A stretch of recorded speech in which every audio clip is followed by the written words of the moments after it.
The Iron Game Chalk Talk podcast is brought to you by the following sponsors: EliteForm.com, IgnitionAPG.com, PlayUSA at PLAEUSA.com, and Sorinex Exercise Equipment at Sorinex.com. And now, the Iron Game Chalk Talk podcast. Welcome to Iron Game Chalk Talk with your host, Ron McKeefery. Every time our athletes walk into this weight room, they're going to be pushed to the max. Let's go! Everything you got! On this podcast, hear Coach McKeefery straight talk about training, featuring the top strength and conditioning professionals from around the world. And now, here's your host, Ron McKeefery.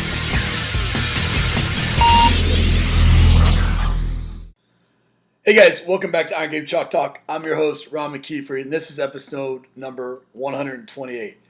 Real excited to have a friend of mine with us today. Dennis Cordell is the owner of Coaches Inc. He's a guy that I've known for several years, going way back to the South Florida days. He's been a resource for me. But Dennis started Coaches Inc. After a career as a lawyer, counselor for the NFL Players Association, Coaches Association, and just saw an underutilized or underserved demographic in the sports industry with these coaches and being represented and making sure that they're taken care of in between jobs and contract negotiations and branding and marketing and all those types of things. And so started Coaches Inc. Has a great heart, has been a huge resource to me. And so we're going to get into a ton of things in this episode, first of which basically, as a strength coach, do you need an agent? Talk about some things that you should be doing when you're negotiating your contract on the front end, things that you need to be accounting for on the back end if you're out, if you're out of a job or in between jobs, and just some stuff that nobody likes to talk about, especially this time of year. It's November. I think there's something ridiculous like 10 or 11 jobs, Division I football jobs already open. And unfortunately, it's just a part of the business. And so we get into, like the philosophy of just how to approach that and what are some of the biggest mistakes coaches make. And trust me, I've been in a situation where we've had a coaching change and was retained. And I've been in a situation where we had a coaching change and was let go and didn't always handle it the right way. And so I know you're going to get a ton out of this episode. Before we do, we want to make sure we recognize the sponsor for this episode, Elite Form. A sports science company based in Omaha, Nebraska, and you guys have heard me countless times sing their praises and just how they're on the forefront of things. But real excited. One of our former interns is at Marquette, and they're doing some great things with Todd Smith and the rest of the staff there and utilizing technology. And so I would just encourage you, if you haven't done so already, go to Twitter, follow Elite Form. Their handle is at elite_form, and they're just constantly putting out some great information, constantly pushing the envelope in innovation and what they're bringing to the table. But more importantly, they're a great group of guys that are committed to helping strength coaches. And so if you're in the market for velocity-based training, measuring that and providing programs and software to support that, make sure you reach out to Skip and the rest of the gang there, Avery and everybody, and check out what Elite Form's got going on. And like I said, you will not be disappointed and or walk away feeling like you're being pressured into a sale or something along those lines. They're absolutely not that way. So reach out to Elite Form, follow them, check out their website, and make sure at the very least to thank them for helping to make this show free. I want to make sure we get to this episode. Know you're going to get a ton out of it. Sit back and enjoy, and we'll see you on the other side. All right, guys, welcome back to Iron Game Chalk Talk. Super excited to have a buddy of mine on the show today, Dennis Cordell. He's the owner of Coaches Inc., the founder of Coaches Inc., where they represent coaches around the country and done a fantastic job. He's the go-to guy for me whenever I have contract questions or just basic advice, and been a good friend through the years. So, man, I appreciate you coming on the show. Great to be here. Then it's got to go back to the NFL Players Association days, the Coaches Association days. Kind of why you got into kind of becoming an agent, a lawyer in the first place, but then going into representing coaches. Okay, well, if I can remember back that long ago, I'll give it a shot. You're not that old, I was in law school at George Mason University Law School in Arlington, Virginia, back in the late 90s, and had two passions. I was a government major as an undergrad at College of William and Mary, and was interested in politics, but then also had always loved sports. Clearly, I wasn't good enough to play at a high level, but when I was in law school, there were two things that I was thinking about. One was career in politics, and one was trying to get involved with sports. Going to my career services office at George Mason, being located in D.C., there were quite a few opportunities for the politics route, but they told me there was nothing really they could do to help me with the sports world. So that first year, spring break, I sent out probably 125, 150 cover letters and resumes to everybody I could find along the East Coast who was a lawyer and worked in sports. Out of those 125, 150, I received two responses. One was from a lawyer who actually didn't work much in sports, but was the game day announcer for the Washington Redskins. The other response I got was from someone who I actually had never sent a resume to, but it was Larry Kennan, who at the time was at the NFL Coaches Association and had just started. Fortunately for me, he didn't call me until July of that summer. So I'd already taken a job with a firm in Old Town Alexandria, and Larry called me up and said he'd gotten my resume, that they were thinking about filing an antitrust lawsuit against the NFL, and he needed a legal intern to help with that process.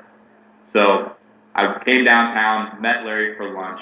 He said, "Enjoyed meeting you. I've got a few other people I'm talking to. I'll give you a call on Friday." Friday comes along, no call. So Monday I call Larry. "Hey, Dennis, appreciate you getting back to me.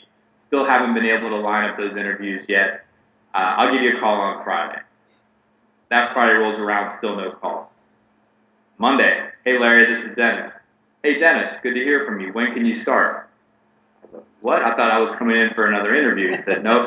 You showed the most persistence of anybody that I reached out to, and because that's just what I'm looking for, where it's really a startup organization. It's me as a full-time employee, and then you can come in and help us, but we'd love to have you." So I started as an intern for the NFL Coaches Association back in '99, beginning of my second year of law school, and immediately realized that that's what I wanted to do with my career. So I still had 2 years of law school left, but I really focused on making sure that when I graduated, I was going to be able to work for the NFL Coaches Association.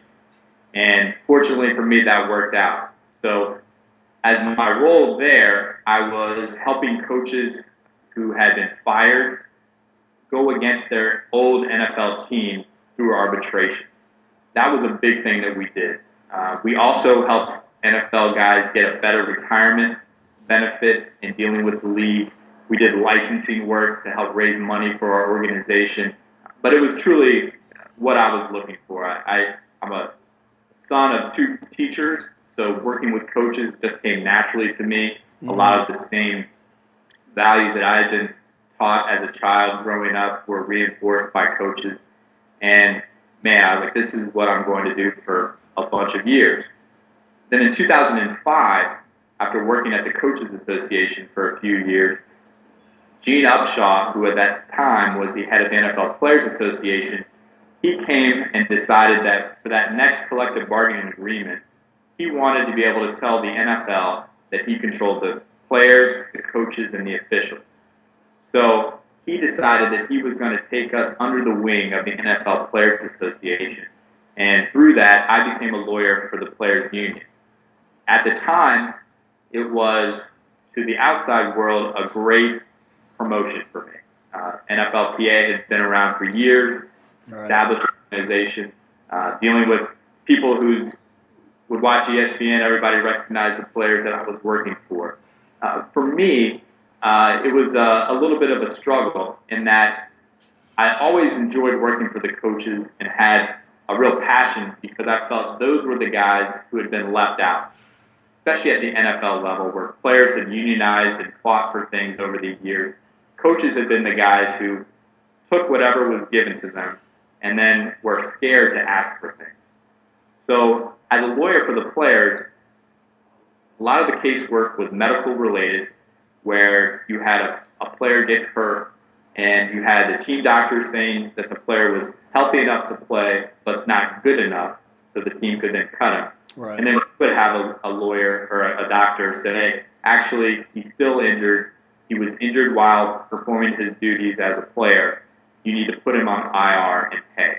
Right. So it became really, a lot of that work became very medical. That was a big thing. That was a different thing for me than working with contract issues for coaches. Second thing, and really what showed me that I needed to be working with coaches on a full-time basis, I also had to deal with a lot of the disciplinary issues for players. And when it comes to NFL players, of the 1,600 guys, 1,550 are outstanding individuals. No doubt. Unfortunately for us as the lawyers at the union, we had to deal with the guys who got in trouble. So it was a lot of drug cases. It was quite a few just not paying attention to the rules or following the rules of the team. And I never dealt with those issues from coaches before. Not saying that coaches are all angels, Sure. but that wasn't what I had been dealing with. The case that stood out for me was a player had been busted for using a Whizzinator, which is a prosthetic penis used to beat drug tests. And I remember getting that case on my desk and thinking, what in the world can I possibly do to help this guy out? And I realized at that point, I said, you know what? Working with players is just not my passion. And that, at the time, I was disappointed that the Players Union had taken us over. But looking back, that move gave me the push to start Coaches Inc., which is something I had thought about because around that time, around 2004, 2005, more coaches in the NFL were starting to hire agents and pay attention to their own careers rather than only worrying about what's best for the team. So I saw that there was a need, and frankly, I probably would have never gone out on my own had that situation with the Players Union not happened. Looking back, it was upsetting at the time, but ended up being what gave me my push. No, that's awesome, man. Well, there's lots of things to pull out of that. One being, it doesn't matter if you're a lawyer or a strength coach or whatever your chosen profession. There's a path. There's trials and there's tribulations that you have to go through to get there. And so sending out those 125 letters, I wrote in my book that I sent out 227 letters or whatever it was, and very similar type of response. And so it's encouraging to hear, but. A couple things I want to dial in on. You spoke about coaches and when they get fired, and that's something that we talk about. And even in my own journey, having gone through that, it wasn't an easy time. It's not something that you ever really until you have gone through it, you never really think about going through it. It's like it might have probably happened, but you don't really think about all the things that come up. Like benefits and health insurance, all these types of things, retirement. What are some of the things that when you were dealing with those coaches, with those contract issues, and then when you're dealing with coaches now, what are some of the things that coaches don't think about until they're sitting in that office where it's like, okay, I've been fired, I have a year on my contract, I don't have a contract, I have 3 months severance, whatever it is. What are the things that they're not thinking about that they should be thinking about when they're walking into that athletic director's office or that head coach's office for a job? Well, if they're at their current place and they're about to be fired or currently fired, probably the number one thing that I feel coaches don't do is to ask for more than what their contract states. If you've been at a place and built up goodwill, there's a chance, doesn't happen all the time, but there's a chance that athletic director could go above and beyond what your contract calls for if you ask. I can guarantee you that it's not going to happen if you don't, but we always advise our coaches to go in and ask for something more than what is currently on their contract. As a strength coach, you're somewhat different than the rest of the assistants, and that you probably have a bigger impact on the rest of the sports at the school. In my opinion, there's a chance that you can get something more than what's promised to you in your coaching contract. But you're only going to get that by asking. Now, when it comes to finding that next job, in my opinion, the biggest thing that coaches make a mistake on is when they're calling their friends or other contacts to be able to help them. They, even though they are down in the dumps, they come across as being the most miserable person on earth. And when you come across to your friends and colleagues who you want to help, and you call and all you can do is complain about your current situation, how it wasn't fair, how we had just done this or just done that, then you're focusing on the past and not focusing on the future, which is finding that next job. So that attitude that coaches have on the phone when they're communicating with the people that can help them find that next job, as hard as it may be, you need to be positive. Mm-hmm. You need to realize, hey, unfortunately, it's part of this business. And as much, if it hasn't happened to you yet, it will. And understand that you're not alone. Everybody else has been through it. But when you're calling people, if they know that it's going to be a 30-minute crying session, most likely they're going to say, oh, I'm going to ignore that call, or I'm going to just text them back, rather than pick up that phone and really try to help. So when it comes to finding that job, I think it's that positive attitude of understanding, you know what, I'm not alone. I'm a coach. Coaches get fired. It doesn't mean I'm a bad person. It doesn't mean I'm a bad coach. Right. I need to be upbeat with the guys that can help me out and find that next. Yeah, I couldn't agree more with that. You know, when we had a coaching change in South Florida, you know, there was an opportunity for me to be let go. And I'll be honest, and I wrote about this as well, is that, you know, I didn't handle that well. You know, that was as you put so much of yourself into your job that it's hard to take the emotion out of it, you know, but, you know, you identify yourself. A lot of strength coaches identify themselves with what they do. And so I did not handle that well, and I got kept, but even still didn't probably put, you know, forth the type of demeanor or attitude or whatever you want to say that I should have. Left, ended up going to Tennessee, then ended up getting, you know, fired from Tennessee, and I had a completely different attitude for that reason. It was, you know, it was one of those things where it's like, hey, look, I can't have it both ways. If Derek Dooley would have gone and became the head football coach of the Green Bay Packers in that time, then I would have fully expected to go with him, you know.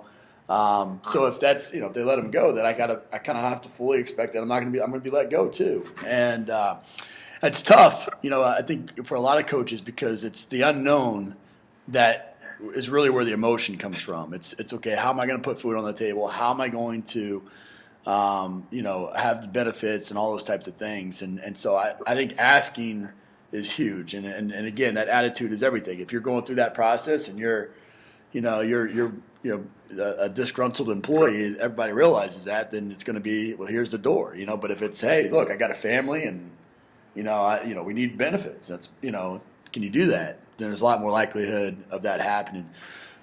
On the front end, you know, when you have an opportunity to negotiate, because, you know, one of the mistakes that I made at Tennessee specifically was in the midstream, they changed my job responsibilities. I went from being responsible for only football to being responsible for the men's athletic department to being responsible for the entire athletic department in that 2-year span. You know, and so there was opportunities in there where I could have gone in and renegotiated my contract, and I didn't do that. You know, and this is how strength coaches think, and you know it. It's like, man, I'm making all kinds of money. This is way more than I'm, you know, that maybe I don't think that I would think I'm worth that, but, you know, it's more than I've ever made, you know, and all that. I don't feel a need to have to go in there and do that business side of things, but at the end of the day, it would have been probably advantageous for me to go in there and say, okay, hey, you're adding this responsibility, so what am I getting in return? And then you're adding this responsibility, what am I getting in return? And, you know, whether that's years on contract or this guaranteed, if you let me go or whatever, when you have those opportunities, what should you be making sure, you know, like for me, it was benefits. Like, you know, that whole year I had to pay Cobra, you know, I had another year on my contract, but I had to pay Cobra for benefits. I should have. That would have been an easy ask on the front end. Correct. It's always easier to get on the front end than it is when you're about to be fired. Still, I would recommend always asking when you are fired or about to be fired. But clearly, when they have a reason to entice you to take the job or to take on more responsibility, you have much more leverage at that point than when they're showing you the door.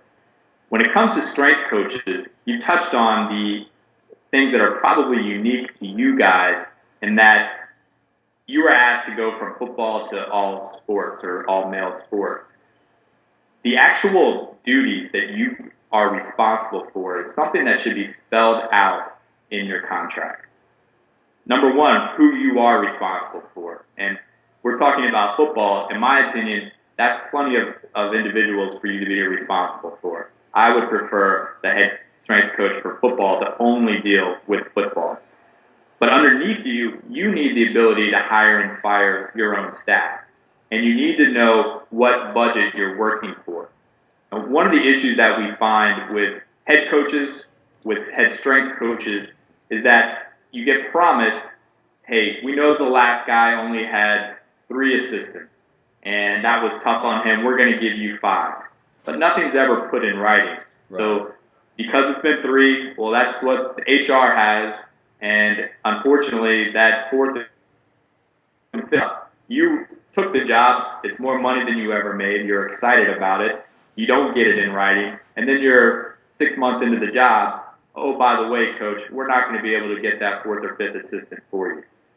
So those types of things are important. And when it comes to being able to hire and fire your staff, what we prefer to see is for you to have a budget to use as you wish.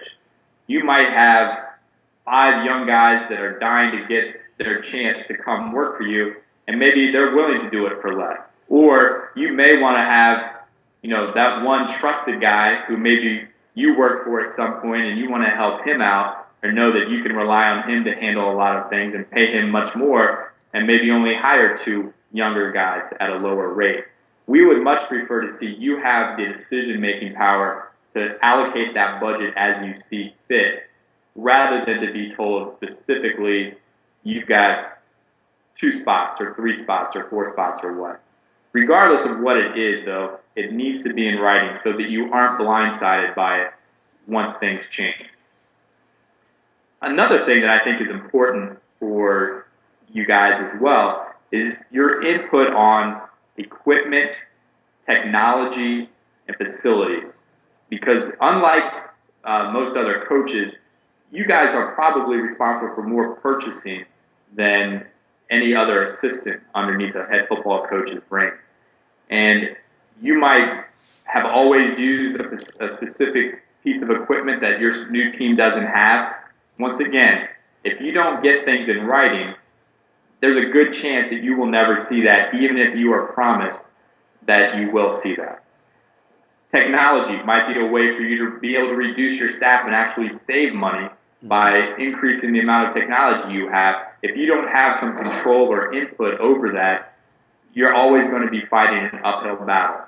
So we like to see those things, the ability to hire and fire staff, the ability to control your staff's budget, and then your ability to give input, if not have control over the equipment that you purchase, the technology that you might want to use, and or input onto a facility if you guys are doing upgrades to those. In my opinion, those are the things that make you a better strength coach and gives you a better chance to succeed. So those are the sort of practical day-to-day things that you can ask for in a coaching contract that aren't related to money, that aren't related to your head coach, but those are things that help you do your job better and make sure that the promises made to you to get you to take that job are actually fulfilled. What about things like benefits and retirement and things along those lines, or things that again, as strength coaches, it's not as common to have an agent, and so you're seeing it with coaches. It's like this is an easy ask in the coaching world for benefits to be covered until for the extension of their contract or for the retirement to be continue to be matched for that time or whatever. Is there some things like that we should be making sure? Definitely. There are things, your contract is going to be very similar to the assistant contract for the tight ends coach or the running backs coach or even the offensive coordinator. So there's no reason you shouldn't be able to ask for some of the same things. we are seeing multi-year contracts, and I believe you had one at Tennessee. There are a few things to look out for with multi-year deals. Well, number one, money. You should know what the going rate is for a head strength coach in your conference, and you should ask to be paid at the top three in that. Whether or not you can get it, that's another story, but that's something that you should always ask for. I promise you won't get that after you've started working and you find out that you're being paid 50% less than everybody else. You only have a chance to get that at the beginning. Right. The second thing is we see multi-year deals, and this is common for all coaches. When you have your contract tied to the head coach, that creates problems. We're looking today on October 27th, and there are 7 head coaches already fired in college. What we see all too often is that the assistant coaches, when they get multi-year deals, instead of being owed a full year's salary for the remaining year of that contract, not even including the insurance or benefits, when a head coach is no longer the head coach at that university, whether it's fired without cause for losing games or for cause for something off the field, many times the assistant contract is affected by that, and their severance might only be 3 months or 30 days. And that is something that we don't like because it's not any fault of yours. Right. We're okay if you get a DUI and screw up, you have to pay the price. Okay, we understand that. But if your head coach does that, in my opinion, that should not affect you because you're moving your family to a new school, to across state lines, and you're expecting a 2-year deal. As long as you don't make the mistakes off the field, you should be paid that full 2 years. When you talked about benefits, employee benefits. So it gets a little sticky there because in order to receive your insurance and other employee benefits, you actually need to be considered still an employee of the school. Now, there are ways to do that. One could be a reassignment, but there are issues with reassignment clauses. So let's say you have a 2-year deal and are fired after year 1. A problematic reassignment clause would state that the school can reassign you to any position within the school. Now, I am shocked these are actual examples, but I am not lying. We have had assistant football coaches assigned to work the bookstore and assigned to sell swim meet tickets at the school. And I'm not making this up. This has happened in the last 3 years. Wow. So with reassignment clauses that are not specific, the school will send you to a job that they know you don't want to do in hopes that you quit. Right. And that is a problem for reassignment clauses. When we look for reassignment clauses, which would give you the ability to maintain your employee benefits, we want it to be something that is commensurate with your experience in the athletic department. So maybe you aren't the head strength coach anymore, but maybe you are a recruiting coordinator, or you could be something in fundraising for athletes. Something that's not, where there's nothing wrong with being working at the bookstore selling tickets, but that's not what you've been trained to do, and that's not to help you in your career. And we don't want to see those types of reassignment clauses. Another thing to look at in the multi-year deal for a coach is what happens when you do get fired without cause. So you fired with 1 year left on your deal. Let's say you're owed $100,000. Another problem that we see, especially at the college level, is that it'll read, if once you take another job, that school no longer has to pay you. Well, we all know that we can't predict what jobs will be open that year that you get fired. Right. If you're making $100,000 and the only other job available to you that year pays $50,000, you have the option of taking a $50,000 pay cut to keep working. Right. If that's what your contract states, or to sit out for a year, collect your money, but then go through that risk that you might not get back in. Yeah, easier to find a job when you got a job. It always is. Right. So what we like to see is, ideally, it's that they're going to pay you out regardless of you finding another job. That's unlikely, but what we think is a fair deal is that they pay the difference. Right. So if you were to take a $50,000 a year job, The school that just let you go would pay you $50. Your new school would pay you $50. You're going to make that $100,000 that was on your original contract. That's what we like to see.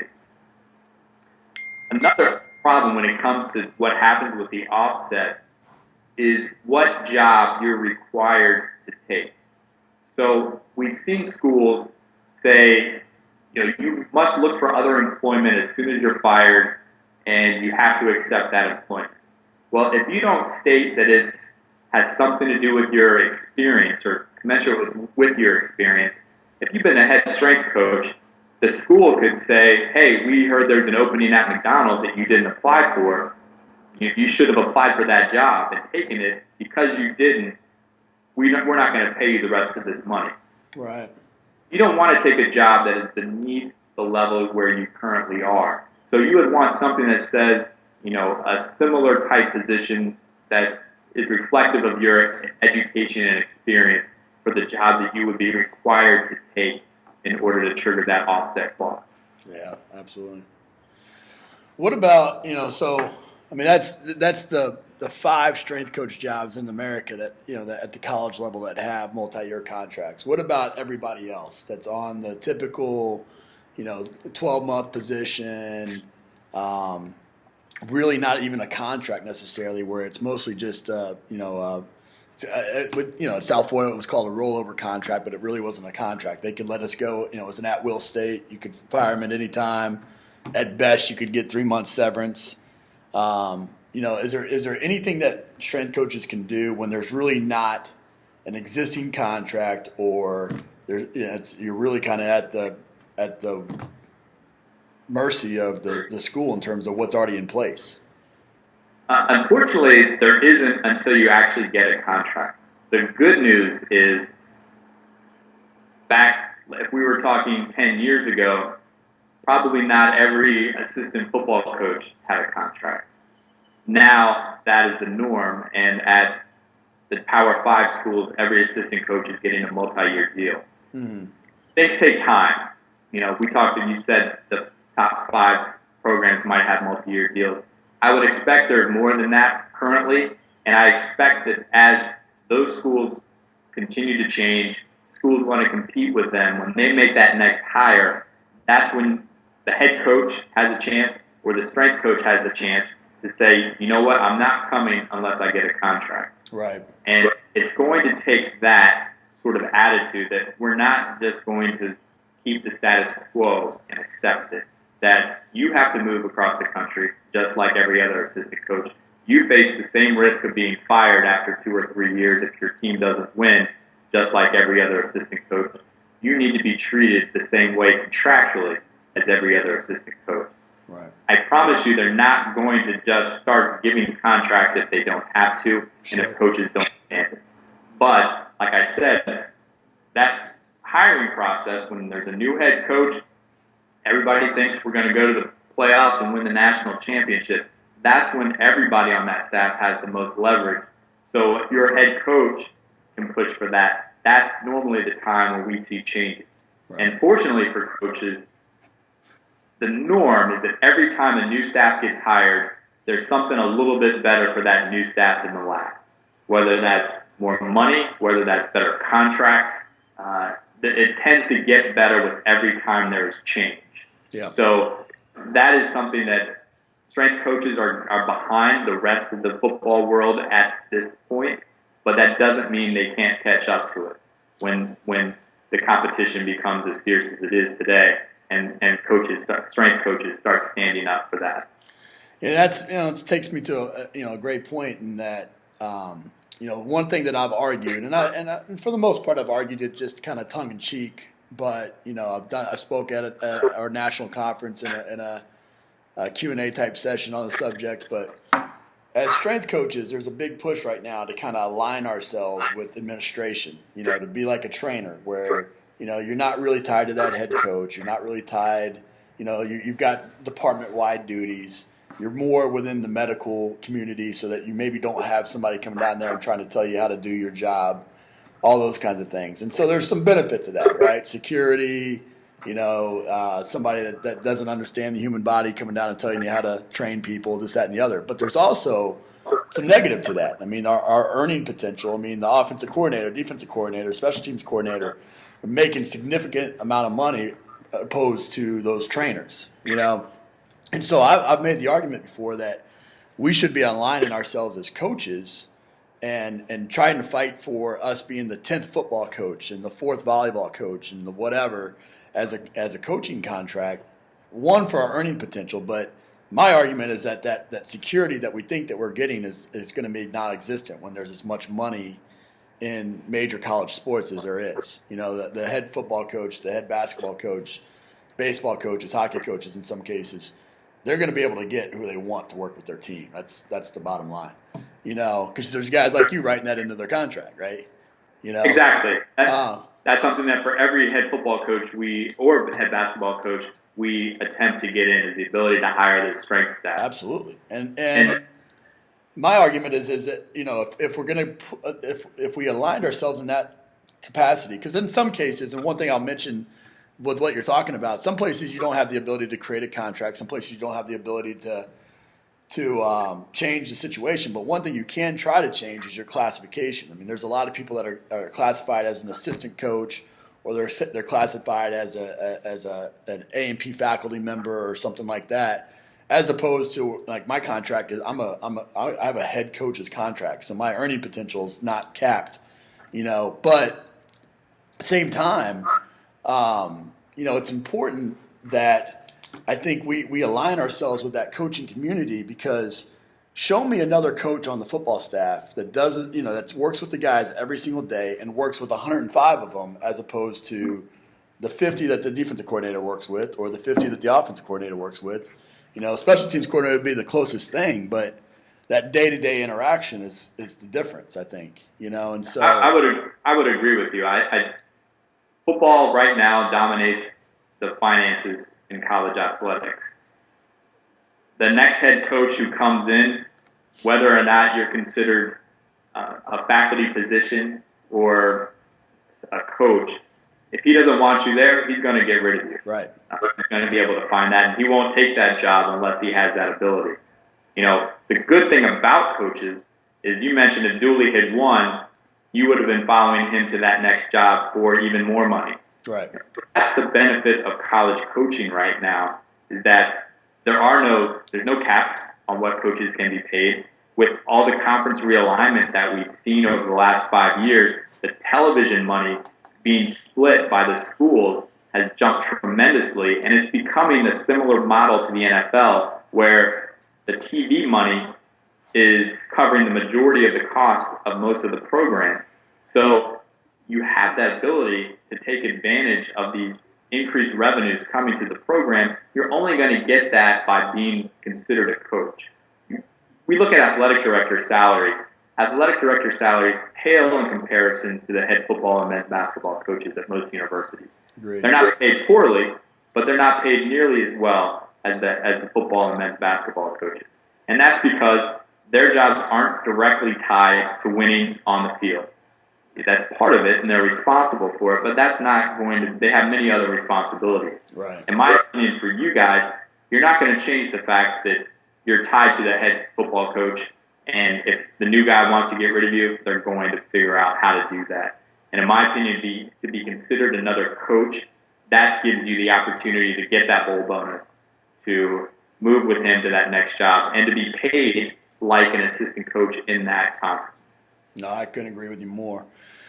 Well, so it kind of goes to the next question would be then, do you feel like there's a need with the current state of the union with strength coaches? Do you feel like there's a need for strength coaches to have agents and again, I don't know fees and all those kinds of things. Maybe you can kind of enlighten us on that a little bit, but is it should be off kind of one-off type things where you're negotiating a contract, or is it an annual thing where you really have somebody that is kind of that go-to person to interact with? Because there's all kinds of things that can pop up too that throughout the year that would need counsel. So do you think that there's a need for strength coaches to have agents, I guess is my question.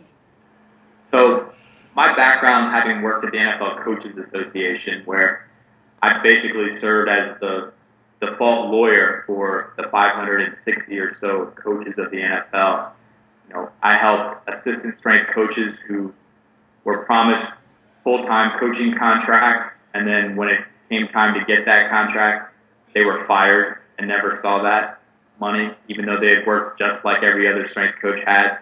And I've worked with coordinators who were making millions of dollars. Now, the contract issues remain the same regardless of the money. In my opinion, I wish every coach would at least consult somebody when it comes to taking a look at their contract.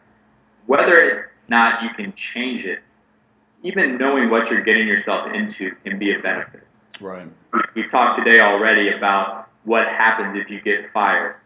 That's going to happen to you in your career. No doubt. Whether or not you're the best strength coach in the world, you will be fired at some point. So knowing that, you might have a 3-year deal and think this is the greatest thing ever, but we take a look at what happened to the guys at Pitt who were hired under Mike Haywood a few years back. Yep. And didn't even coach a game, got charged, and then the charges dropped for domestic violence. They were all fired in April or May with no chance of getting, because their contract was tied directly to their head coach.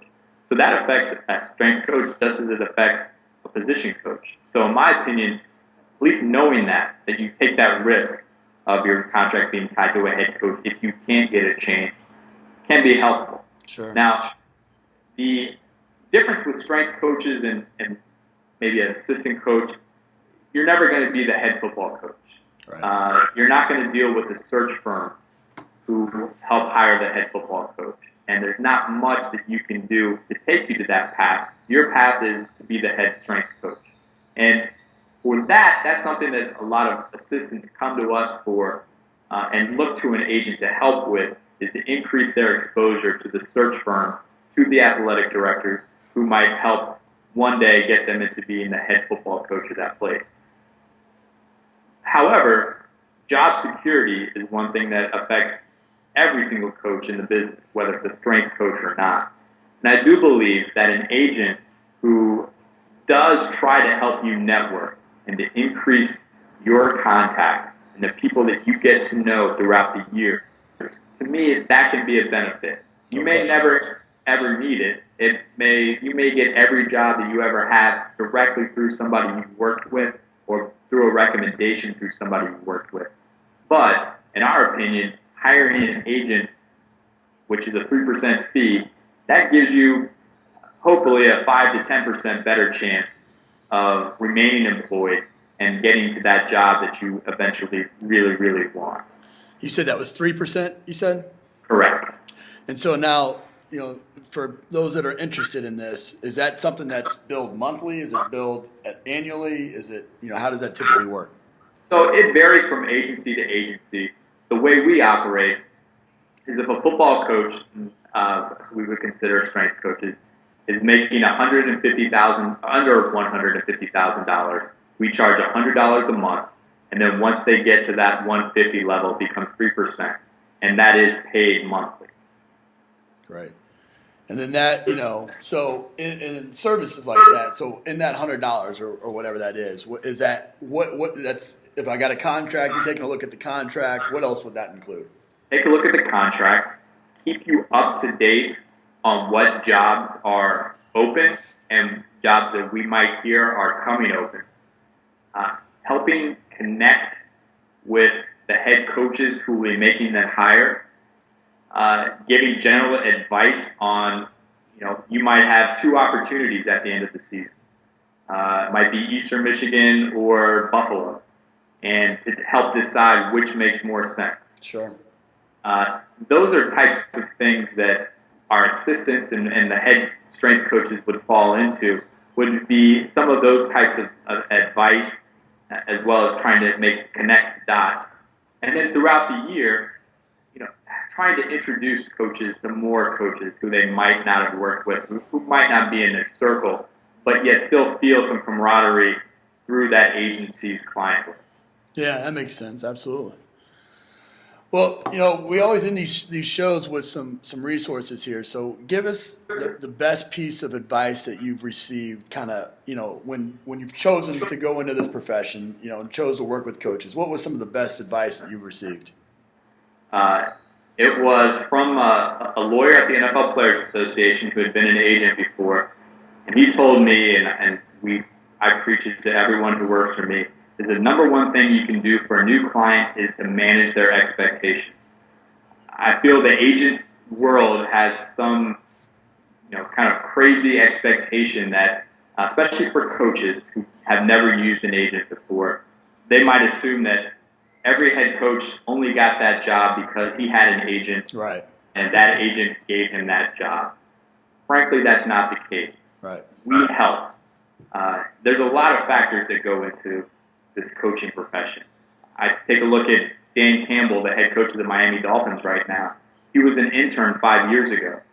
And there are coaches on that staff who have been head coaches in college, had 30-plus years experience in NFL, and he's now the head coach over those guys. That doesn't really happen in corporate America. Right. But it does happen in coaching.